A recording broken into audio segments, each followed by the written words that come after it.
Nuevamente, vamos a ir arrancando. Vemos bastante acá participación por Zoom. La idea del día de hoy es el tercer encuentro que habíamos planificado para poder discutir lo que tiene que ver con distintos aspectos relevantes de la reforma constitucional, sobre todo en lo que atañe al proceso penal, que es lo que más nos convoca. La semana pasada habíamos estado conversando sobre la ubicación institucional del Ministerio Público de la Acusación, del Servicio Público Provincial de la Defensa Penal y también una interesante visión que nos aportó el doctor Binder, que siempre es muy claro con relación al Consejo de la Magistratura, que por lo que charlamos el martes pasado es casi un hecho respecto de las discusiones que están teniendo hoy en día los constituyentes. Nos aportaba el doctor Binder su mirada crítica y bueno, habrá que ver en definitiva cómo termina quedando el texto constitucional. Y nos parecía importante finalizar esta serie de 3 encuentros con una discusión, charla o conversación sobre el sistema de remoción y el sistema disciplinario de los jueces, los defensores y los fiscales, porque cada uno de los proyectos presenta algunas precisiones sobre este punto eh, y, y bueno, en líneas generales, algunos delegan esta función en el Consejo de la Magistratura, otros consideran que las cabezas tanto del MPA como del Servicio Público de la Defensa tienen que ser removibles por juicio político. Es decir, hay diferentes abordajes de los proyectos, pero en líneas generales, por lo menos de lo que nosotros hemos podido ver, no todos abordan o no se da una resolución en particular sobre el sistema disciplinario dentro de estas instituciones sin llegar a la remoción, ¿no? Lo que pueden ser algunas faltas graves o faltas leves, con lo cual el primer interrogante que nos quedaba es bueno, cuál va a ser el abordaje de este aspecto disciplinario de los funcionarios de estos organismos. Hoy, a diferencia del martes pasado, no es que tenemos algún expositor o convocado especialmente, sino que lo vamos a hacer como el primer encuentro en el cual cualquiera podía opinar y participar sobre esta cuestión. Así que abrimos el micrófono. Aquel que quiera romper el hielo para empezar a discutir estas cuestiones, estoy segurísima que Víctor algo va a tener para decir. Así que si querés, Víctor, está silenciado. Ahí Eh, estás. A ver. estoy sorprendido porque realmente no he venido preparado para abordar estos temas que lo hemos estado trabajando ya hace unos días atrás. Sin embargo, por supuesto que tenemos posición tomada, ¿no? En primer lugar, negativo respecto a que a los fiscales los pueda sancionar o echar el Poder Legislativo. Eso me parece que tenemos que ser conscientes en que eso no puede tolerarse.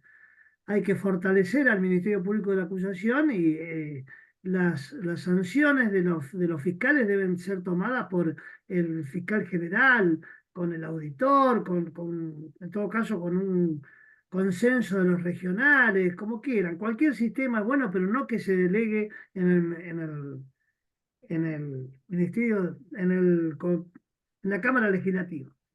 Por otro lado, me parece que también debe haber consenso en que para echarlo a- al fiscal común, lo mismo que ocurre con los jueces, hay necesidad de hacer un jury de enjuiciamiento, como le llaman, o un juicio político especial, distinto, por supuesto, de lo que ocurre con el fiscal general, que también equiparado a los miembros de la Corte, debe tener un régimen más garantizador en el sentido de que con más jerarquía política los jueces que lo compongan. Esto digo, son los pasos principales, ¿no? No pude asistir el martes pasado, me hubiera gustado, porque también tenemos posición tomada respecto a que obviamente tanto el Ministerio Público de la Acusación como el Servicio de Defensa tienen que salir del Poder Judicial.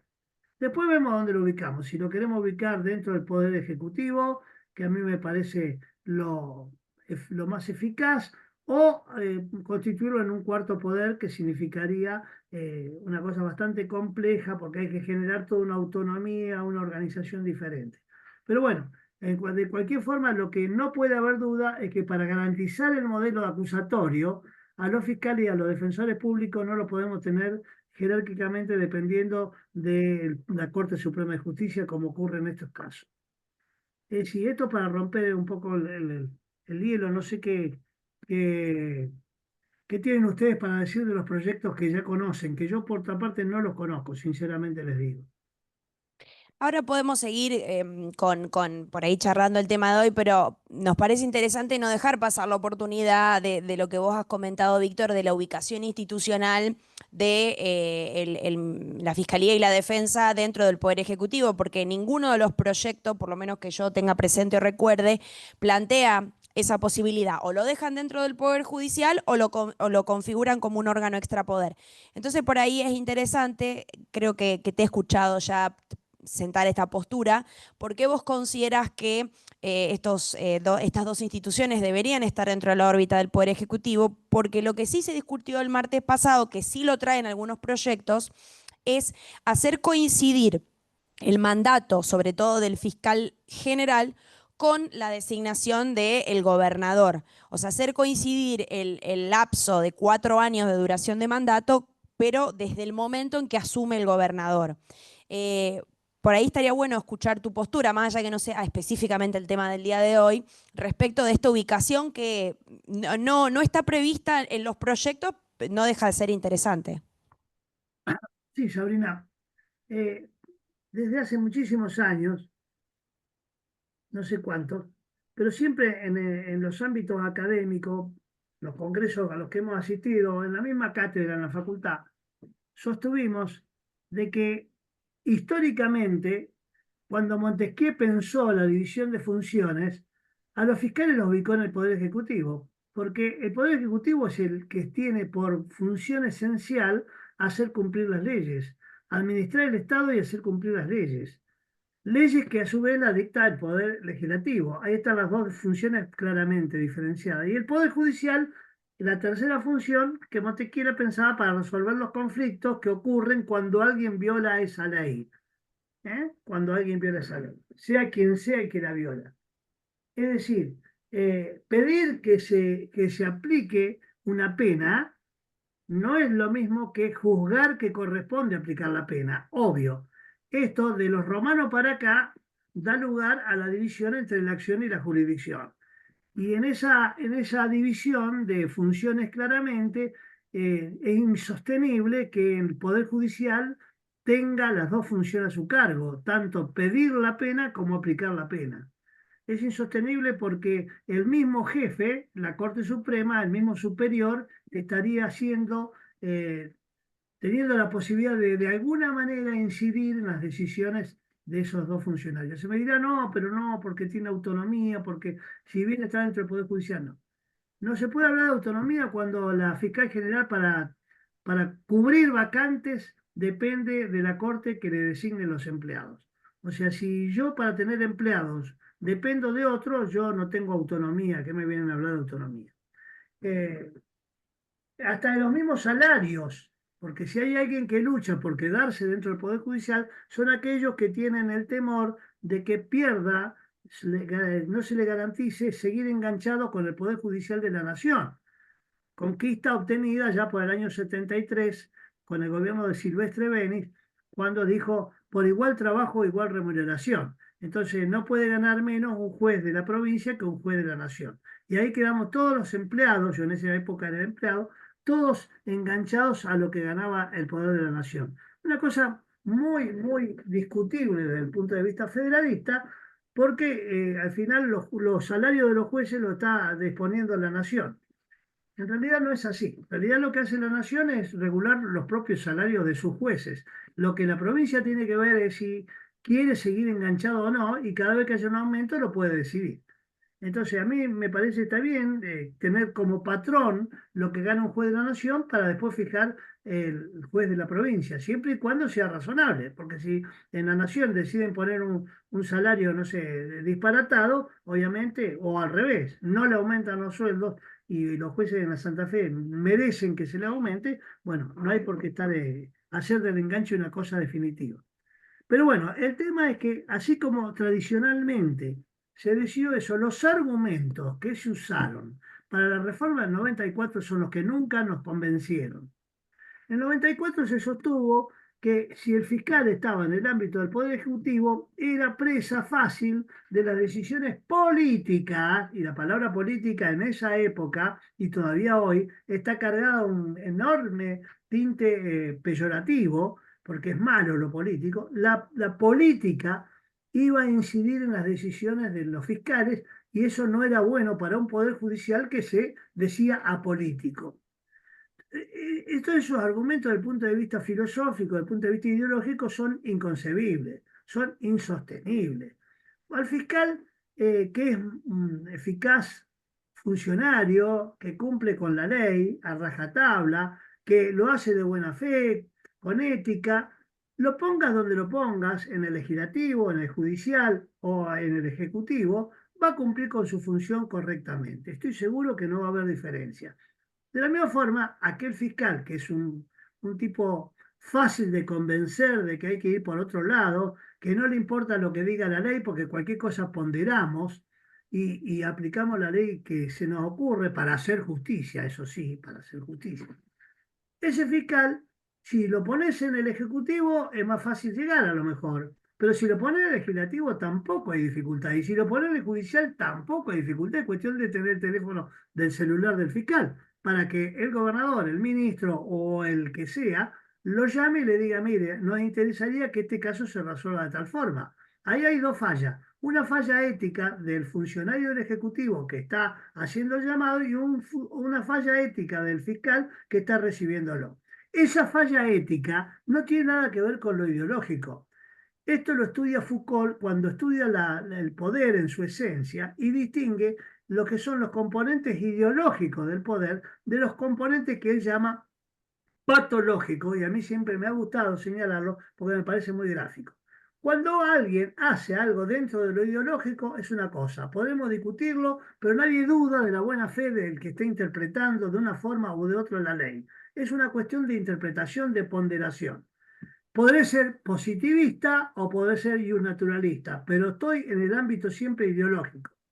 En cambio, cuando entramos en el terreno patológico y entramos en la servilleta de Korach, para dar un ejemplo histórico, o en cualquier otro modelo donde, ejemplo, donde aparezca alguien de la política, en el buen sentido de la palabra, interesado en que la aplicación de la ley sea de tal forma o de tal otra, o, más patológico todavía, interesado en que a tal imputado se le aplique un criterio de oportunidad porque es amigo, porque forma parte del partido, por lo que fuere. La razón no importa. Lo que importa es que se meten y se quite independencia a una función que no tiene por qué estar dependiendo de los criterios políticos, sino de los criterios políticos, en todo caso, de su propia organización vertical. Entonces, no hay problema que esté en el cuarto poder, pero el cuarto poder lo generaron porque no entienden, no entendieron en el 94 de que no se iba a curar ese mal por el hecho de generar una nueva institución. De hecho, tenemos ejemplos muchísimos de lo que ha pasado con el Ministerio Público de la Fiscal de la Nación, que todavía no tiene un representante genuino, tiene todavía un interino. Es decir, más clara intervención del Poder Ejecutivo en la función del Procurador General del Ministerio Público, imposible. De manera que a mí me ha parecido que siempre hay que tratar de ver si esa no es la razón, dónde es más eficaz que lo encontremos al fiscal. Y me ha parecido que el fiscal tiene que estar en el Poder Ejecutivo por una sencilla razón. Porque los fiscales, para ser eficaces, dependen en el 99,99% de los casos, diría yo, de la policía. Cualquiera que sea fiscal lo sabe a esto. Cualquiera que sea fiscal lo sabe. Nosotros con los fiscales estamos en deuda, y digo nosotros los profesores universitarios. ¿Por qué? Porque las universidades no forman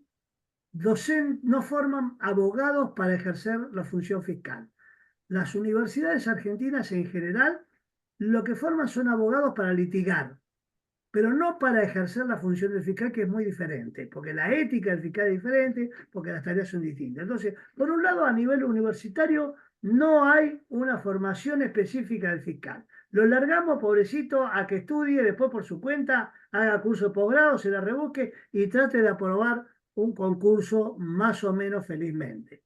Para que después vengan una organización vertical a decirle cómo tiene que portarse y qué es lo que tiene que hacer.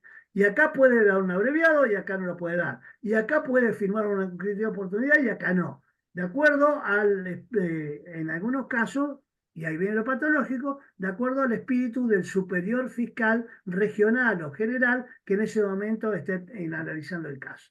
Quiere decir entonces que estando dentro del Poder Ejecutivo, y esto no quiere decir para nada que entonces el gobernador gane en poder político respecto, sino que, por el contrario, estando en el poder Ejecutivo no quiere decir que sea un ministro más del gabinete. No, es completamente diferente y fuera del gabinete.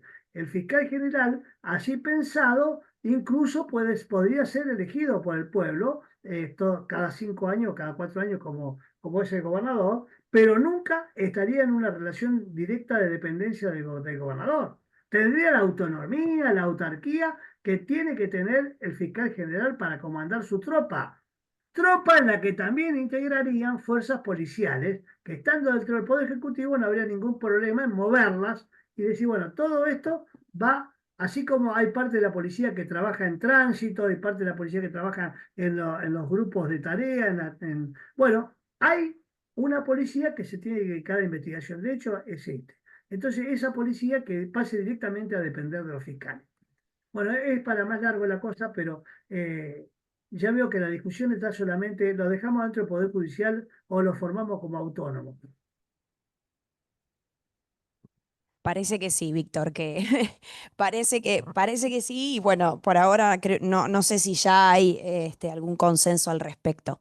Pero bueno, no, ninguno de los proyectos traías tu propuesta, bueno, nos parecía interesante también escuchar, porque era algo diferente de lo que conversamos la semana pasada y lo que se está conversando en las distintas comisiones de la Constituyente.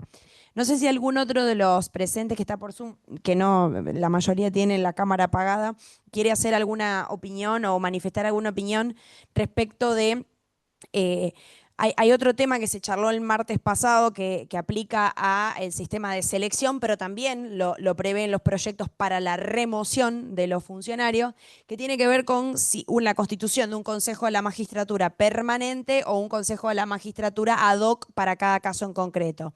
Y bueno, otro punto importante tiene que ver con que también se discutió con la composición, porque lo que, digamos, más allá que el martes pasado ahondamos profundamente, sobre todo en la selección y demás, este rol que prevén los proyectos del Consejo de la Magistratura también abarcan a la remoción.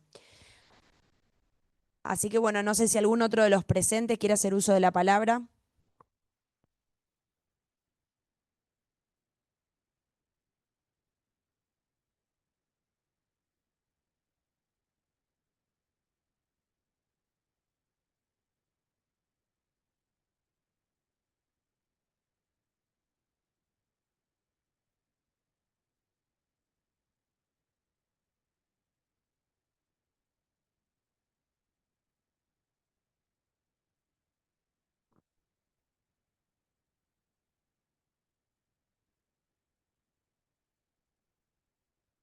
No, sería muy interesante que hay mucha gente ahí conectada y que opine, porque básicamente estas son todas cuestiones de un gran contenido político. Es decir, si bien tienen una raíz también ideológica, el contenido político y la existencia de una convención constituyente abre el espectro y las posibilidades de que las decisiones sean tomadas en uno u otro sentido y que las consecuencias de esas decisiones después repercutan a lo largo de los años. Por eso es importante tratar de plantear de algún modo a tiempo este tipo de discusiones. Víctor decía algo muy importante que es lo siguiente, el tema del Poder Ejecutivo. En realidad, antes de la República moderna, la República Francesa, todo correspondía al Poder Ejecutivo porque era el rey. La República le sacó lo que pudo, le sacó la jurisdicción, le sacó la legislación, no le pudo sacar el resto y quedó y hasta quedaron inexplicablemente en manos del rey, que después se transformó en el presidente, algunas facultades muy cuestionables, como la facultad de indulto, porque qué bueno que tengamos un poder jurisdiccional que trabaja tanto para llevar a una solución, para que el Poder Ejecutivo después pueda tumbarla por una simple decisión política, y que tiene también trascendencia a nivel provincial, con la posibilidad de conmutar penas. Entonces es cierto, pero que había quedado políticamente en manos del Poder Ejecutivo como una consecuencia histórica. Un hecho revolucionario lo que hace es logra objetivos, hasta donde los logró, los logró. En la reforma del 94 yo creo que lo que fue muy impactante y generó el impulso para que se establezca como un órgano extrapoder fue lo que había pasado fundamentalmente con los indultos.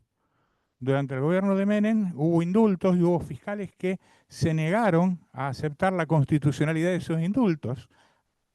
En ese momento los fiscales los removían por decreto del Ejecutivo. Hubo sanciones para los fiscales y ahí se vio la verticalidad que había entre el Poder Ejecutivo y los fiscales que respondían en un tema que en ese momento era totalmente sensible y por eso había una gran impronta, un gran impulso para que sea un órgano autónomo, es decir, no sometido a un poder determinado, previamente determinado del Estado, como era el Poder Ejecutivo, tenía una gran impronta política, porque el indulto es un acto político, nada más, un acto de pacificación, no hay ni justicia, no hay valores de por medio. ¿eh? Tanto es así que no solamente en la Argentina, van a Colombia y cambian indultos por datos para saber dónde están los muertos, pero está por ley, van y los negocian. Entonces, todo esto lo tenemos que de alguna manera ver o lo tenemos que de alguna manera tomar en cuenta cuando nos metemos en el avance de estos temas. Y ahí yo creo que dijo Corral algo que es para que nosotros lo reflexionemos. Eh, claro, el Poder Ejecutivo por su propia estructura es vertical.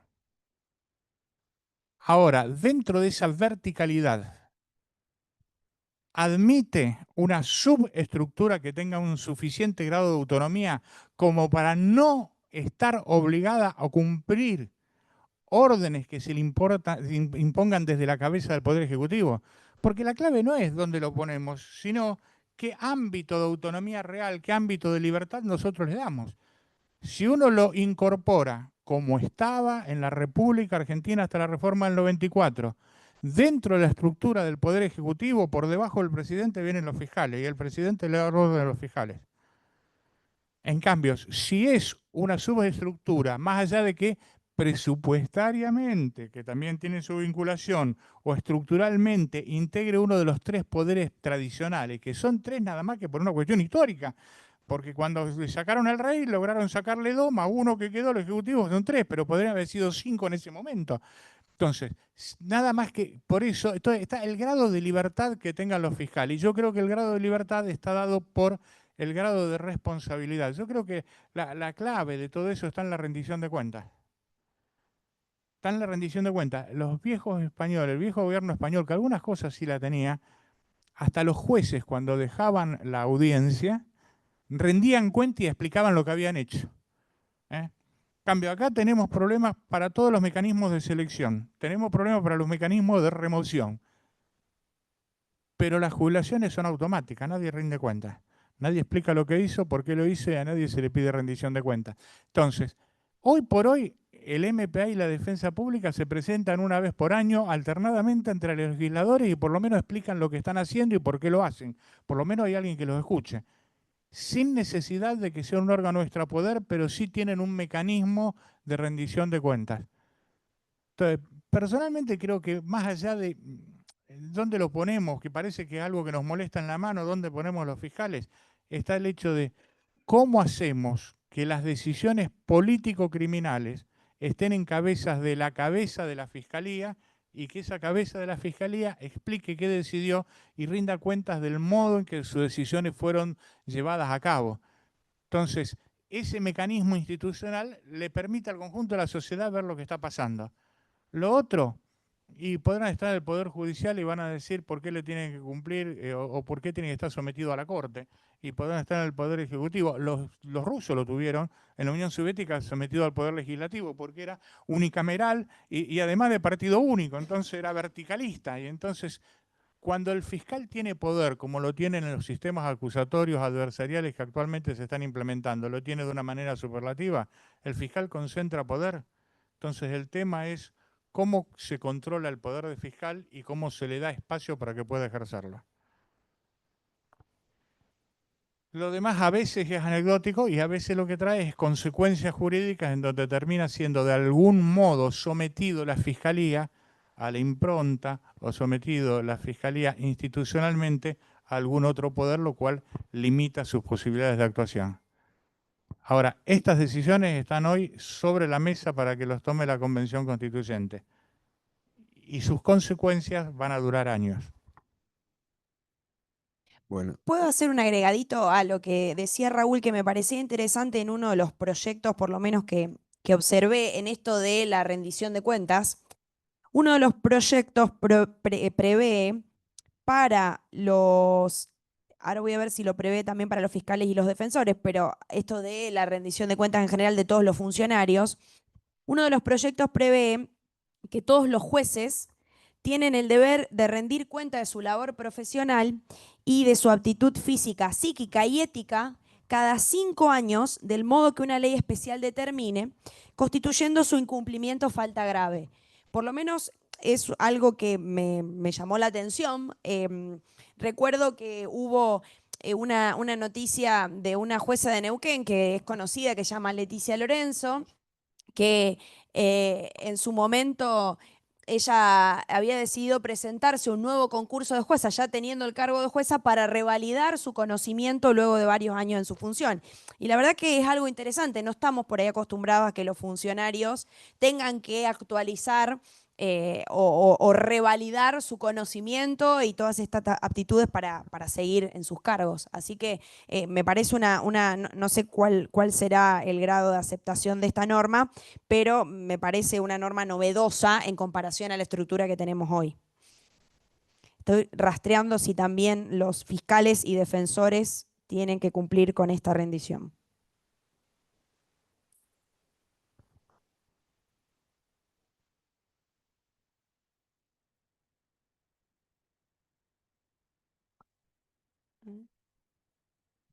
Sí, también. Los fiscales y los defensores, este proyecto, tienen el deber de rendir cuenta de su labor y su aptitud física, psíquica y ética cada 5 años, constituyendo su incumplimiento una falta grave. Así que es un proyecto interesante, no lo vi yo en los otros, no lo hemos detectado en los otros.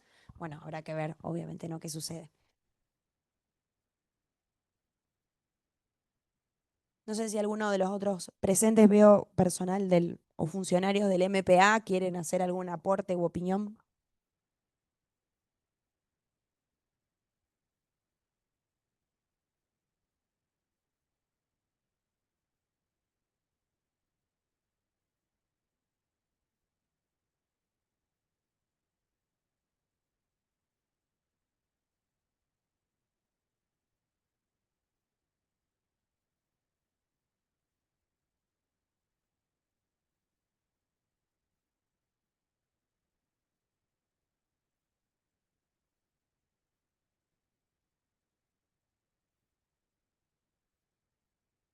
Bueno, ante la ausencia de alguien que quiera intervenir y habiendo cumplido nosotros con el compromiso que asumimos, que es dar la posibilidad de que por lo menos la gente que usualmente se conecta, sabe de la existencia o interviene en el instituto pueda hacer oír su voz durante la vigencia de la Convención Constituyente.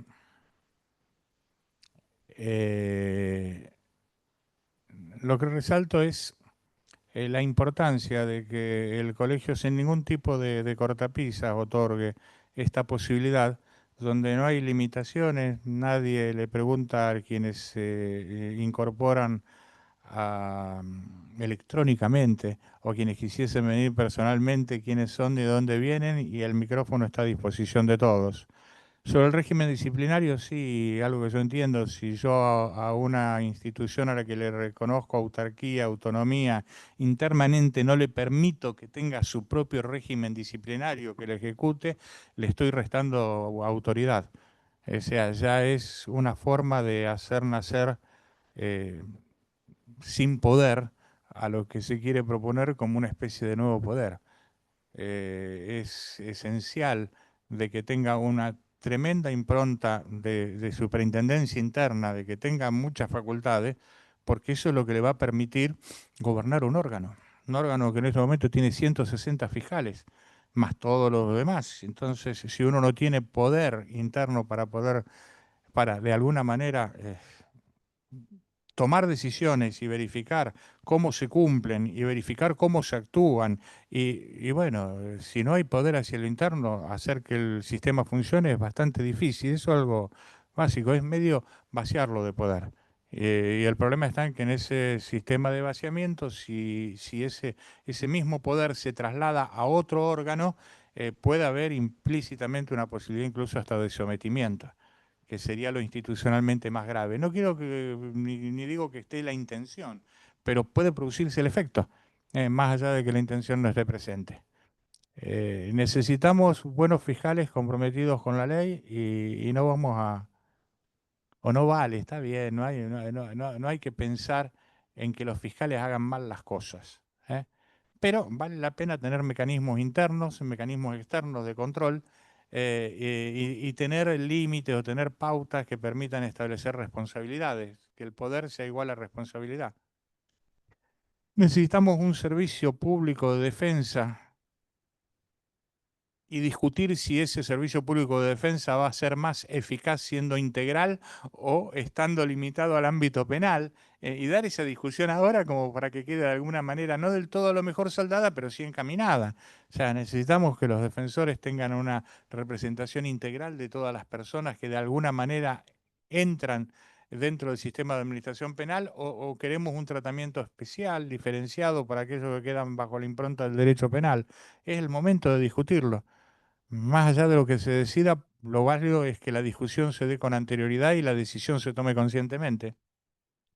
Necesitamos un sistema de remoción de funcionarios que sea rápido, ágil, eficaz. Y sí, necesitamos un sistema de selección que trate de ser lo más perfectible posible, y ser creativos incluso en cuanto a las decisiones que tomamos.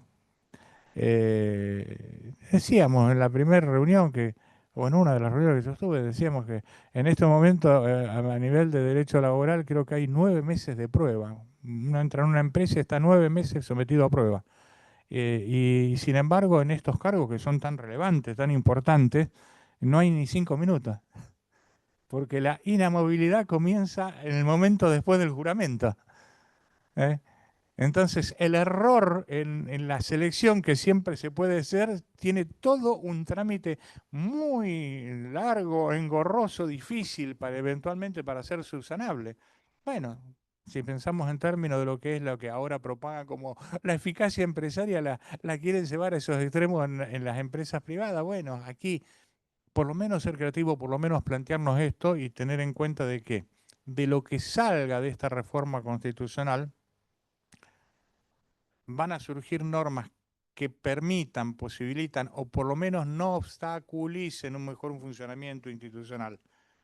Ese es el objetivo, ¿eh? Que lo faciliten, que lo promuevan o por lo menos que no lo obstaculicen.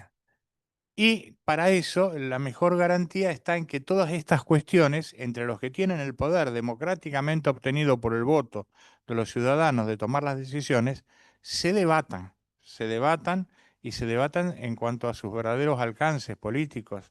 Acá no hay intereses partidarios ni nada, está tratar de lograr la mejor estructura, sabiendo que puede haber un error, pero tratando de limitar la posibilidad de que eso ocurra. Bueno, desde ya, Víctor, viniste al final. Yo te quería desde la primera reunión, a los demás que están conectados, pero están conectados sin verles la cara, entonces simplemente veo los nombres, gracias por haberse conectado. Siempre va a estar el micrófono, por lo menos de este instituto, abierto cuando se quieran discutir temas y hacerlo con profundidad y desde cualquier bandería y desde cualquier lugar. No, Desde Raúl, el discúlpame, punto... discúlpame, Raúl, ya que me han mencionado, te digo, eh, no he asistido anteriormente porque tuve otras ocupaciones, sin perjuicio de que sigo sosteniendo mi crítica a que el presidente de nuestro colegio de abogados esté ejerciendo una actividad político-partidario como miembro de la Convención Constituyente, ya que fue elegido como tal para ello. ¿Por qué? Porque nuestra ley orgánica de tribunales establece claramente que a los colegios le está prohibido inmiscuirse en actividades políticas. ¿Y qué mayor actividad política que la de reformar una constitución, ¿no es cierto? O sea, esa es una cuestión que a mí me pareció siempre que había que destacarla porque mi presidente de mi colegio de abogados está opinando en una convención constituyente, pero no lleva adelante la opinión consultada de por lo menos del instituto o de un instituto de derecho constitucional o de una asamblea de abogados que le haya dado un mandato. Lo está haciendo por cuenta y orden de la Unión Cívica Radical que lo llevó como candidato. Y a mí eso me parece muy grave. Y me parece mucho más grave, querido Raúl y queridos amigos, que la Federación de Colegios de Abogados de la provincia de Santa Fe avale esa conducta, más allá de que también lo hace nuestro directorio. Esto lo voy a decir en todas las oportunidades que tenga, porque tenemos que sacarnos la careta, vivir sin hipocresía, y al que le gusta la política, que se dedique a la política, y al que le guste la actividad gremial, que por lo menos se adopte las leyes que regulan esa actividad y empiece por dar el ejemplo respetándola. Porque si hay algo que tenemos los argentinos como crisis, es esta crisis de legalidad. Nadie cumple la ley, siempre la interpretan como le da la gana y en función de esas interpretaciones hacen lo que quieren. Esto es lo que quería decir, pero por supuesto que voy a seguir viniendo en la medida en que haya un tipo como vos, Raúl, conduciendo este instituto y haya gente tan valiosa como Sabrina. Bueno, de acá lo que estoy viendo y que conozco a Adrián Roca, que lamentablemente me gustaría verle la cara y sobre todo el peinado, y resulta que no lo puedo ver, me lo estoy perdiendo. Es decir, habría que pensar hasta qué punto, y con esto termino, hasta qué punto, cuál es el problema que tenemos los que asistimos a este instituto para no dar la cara. Me preocupa porque digo, ¿habrá algún problema psicológico? ¿Acaso se podrá solucionar de alguna forma? Bueno, yo creo que tenemos que trabajarlo porque si no vamos a asistir al colegio, porque no podemos o lo que fuere, por lo menos demos la cara, por lo menos demos la cara, ¿eh? Pongamos la cara y digamos, che, Adrián, vos sabés que me acuerdo, qué bien que te veo. Qué bien que te veo. Bueno, no sé quién es Guido, no sé quién es Lautaro, sí lo sé, pero no recuerdo bien. Pero quién es María Julia Maldonado, lo que estoy viendo acá, Ernesto Ducase. Bueno, verlos la cara, discutir, debatir, eso fue lo que en nuestros orígenes el instituto hacía. Hoy tenemos la posibilidad del Zoom, usémosla. Yo realmente los felicito a vos, a Sabrina, a toda la mesa directiva del instituto porque a pesar de estas irregularidades para mí irregularidades desde el punto de vista institucional, ustedes han mantenido una actitud científica que ojalá la tuvieran nuestros directivos. Un abrazo y voy a tratar de estar todas las veces que pueda. Bueno, muchas gracias. Y viste que te dimos la posibilidad de decir lo que vos querías decir.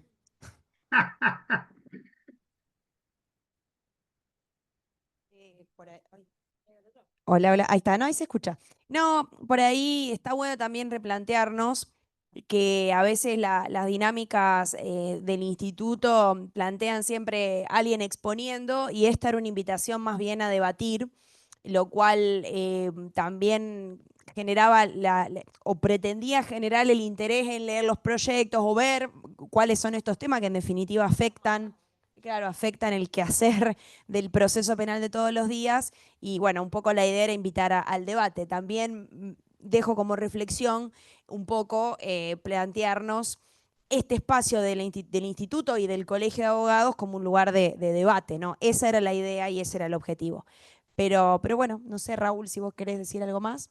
Bueno, siempre el micrófono. Ah, y los... Ah, bueno. No, el instituto siempre va a tener las puertas abiertas para escuchar cualquier opinión. Les agradecemos a los que se conectaron, a los que tuvieron aunque sea sin cámara, como dice Víctor, muchas gracias. Y el martes que viene la actividad del instituto va a ser en conjunto con el de Ciencias Penales y vamos a estar discutiendo un poco la figura de la asociación ilícita vinculada con el dictado de medidas cautelares frente a imputaciones por ese tipo penal. Seguro ya estaremos enviando los datos de la charla. Muchas gracias y buenas noches.